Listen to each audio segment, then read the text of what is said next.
Okay, let's continue our discussion. This time, let's look at the scientific laws and theory.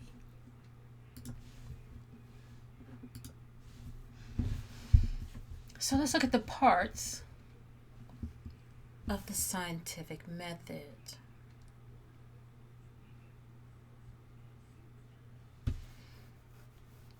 So, we have hypothesis. Hypothesis is an educated guess that can be tested.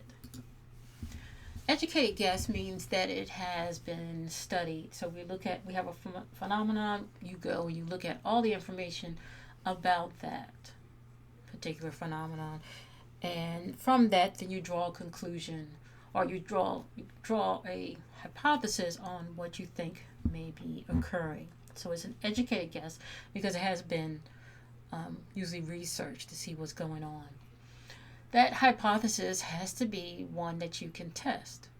In terms of science, you have to be able to go in and either prove that hypothesis correct or incorrect. So it has to be testable. Hypothesis is a possible explanation for an observation, a tentative answer, or educated guess. So new experiments are going to be designed to test the validity of a hypothesis.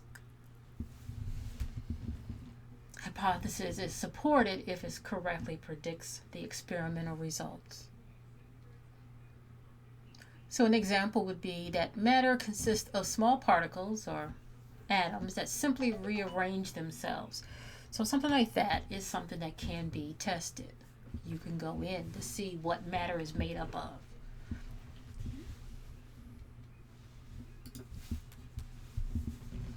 Scientific theories.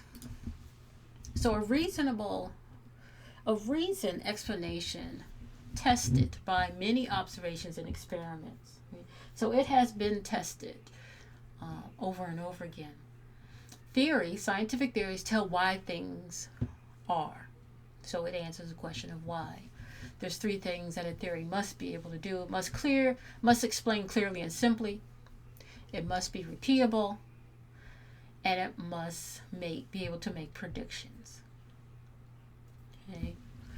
So one thing, theories can be changed or modified by new evidence. Right? If new evidence comes available, then that theory will change. Same with science. Science is not something that is fixed. It can change as we get more and more understanding, more and more knowledge. You then change your understanding and explanation of what's going on.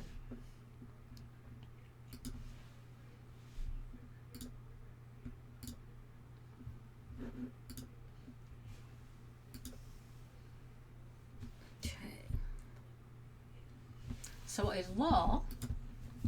law describes what? Theory describes why, law describes what. It's a quantitative, so it uses numbers and equations to describe things.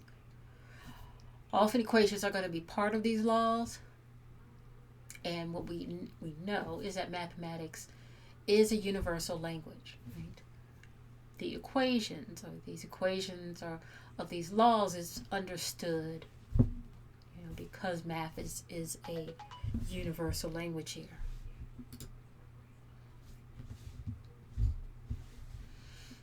Laws versus theories. Laws describe how. Theories explains why.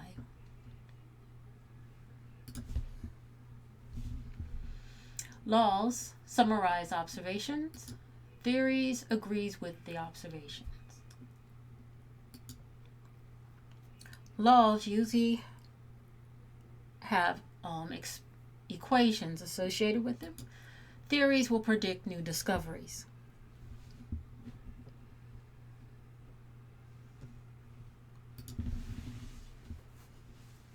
So experiments. These are tests, usually under controlled conditions, to determine if the results support or confirm a hypothesis. Experimental results can be duplicated or must be able to be duplicated by other researchers. So if I perform an experiment here on the East Coast, another researcher on the West Coast should be able to do that same experiment, get the same results. So no concept or model of nature is valid unless the predictions are in agreement with the experimental results.